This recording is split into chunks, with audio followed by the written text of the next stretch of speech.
तो स्वागत है आपका learn steno with Roshan channel में। तो आज का डिक्टेशन है कैलाश चंद्र का ट्रांसक्रिप्शन नंबर 21 जो कि 80 वर्ड पर मिनट होगा। आपका डिक्टेशन शुरू होगा 5 सेकेंड में। तो स्टार्ट करते हैं। 5 4 3 2 1।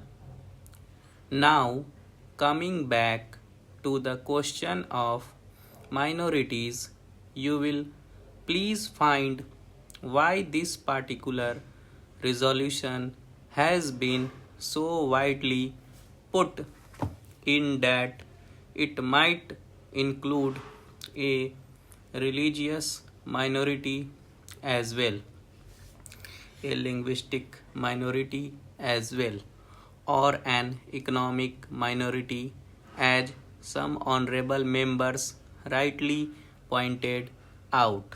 Now, sir, a question arises whether there ought to be any such protection in so far as a particular type of minority is concerned.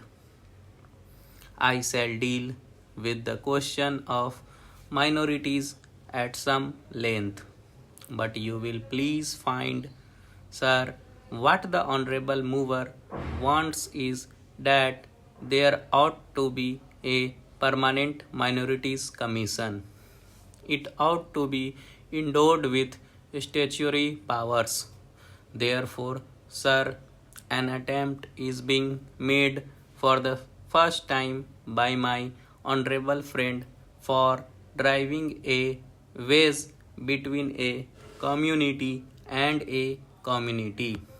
So far as the Constitution is concerned, as my honorable friend rightly pointed out, whenever the question of minorities arises, we have to be extremely careful.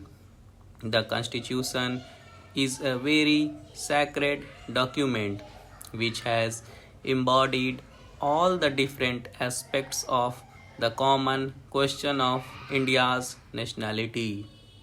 India is one in spite of different types of language and religions. But in the midst of all these diversities, we have to develop a common nationality.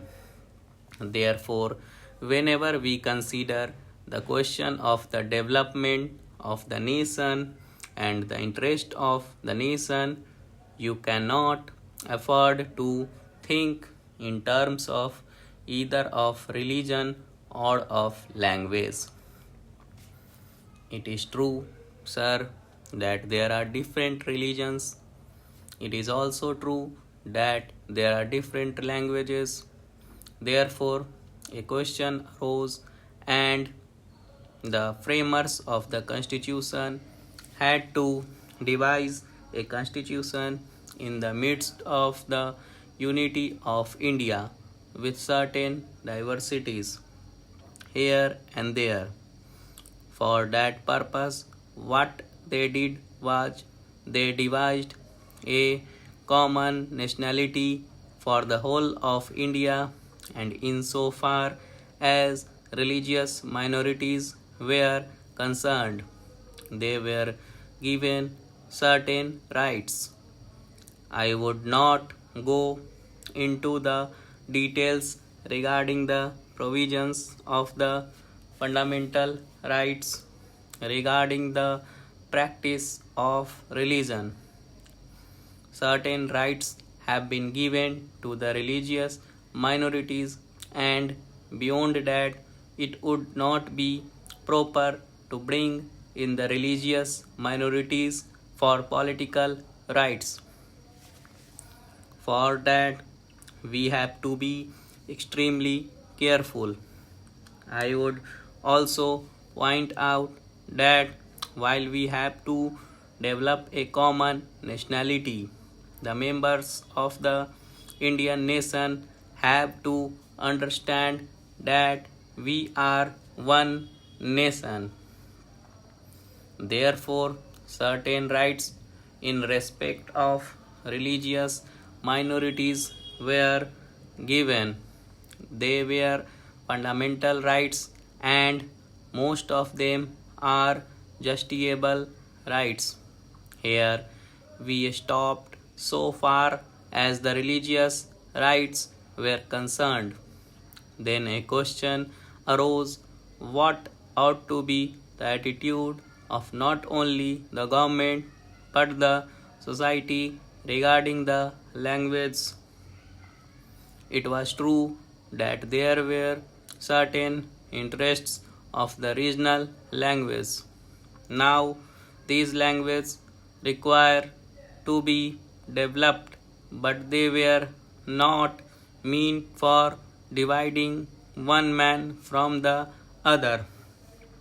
So, in 1956, when the states were formed to a certain extent on the basis of language, what was done was not to have a state with 100% people belonging to the regional language, because there were bound to be people belonging to different languages.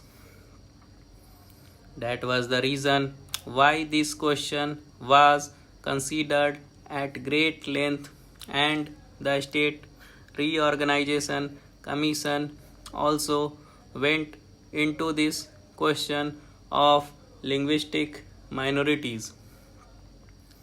It was bound to arise here and there because they were likely to feel that their rights and safeguards given to them might or might not be properly implemented. So this question was considered first by the States Reorganization Commission, and they dealt with the question whether we should have a permanent minorities commission. They went into it very carefully and shrewdly. They found out that it would not be proper to set up a permanent minorities commission, because the result, if not the actual effect, would be that a permanent wedge would be driven between one community and another community. So far as language minorities were concerned, they had a right so far as their own language were concerned.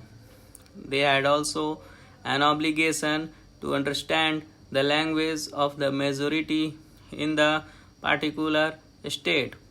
It is only by thus coming together that the members of the two language groups would come together and would harmoniously develop.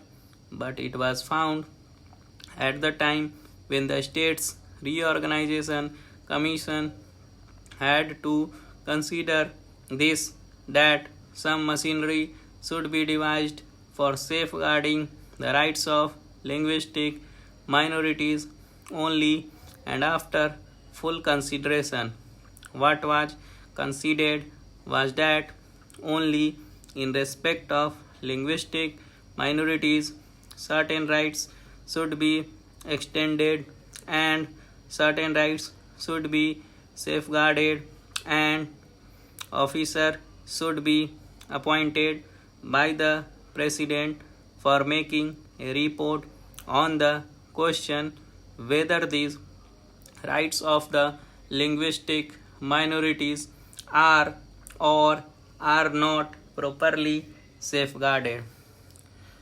Thank you friends. इसी के साथ dictation ख़त्म होता है। अगर dictation अच्छी लगे तो वीडियो को लाइक करें, चैनल को सब्सक्राइब करें। धन्यवाद।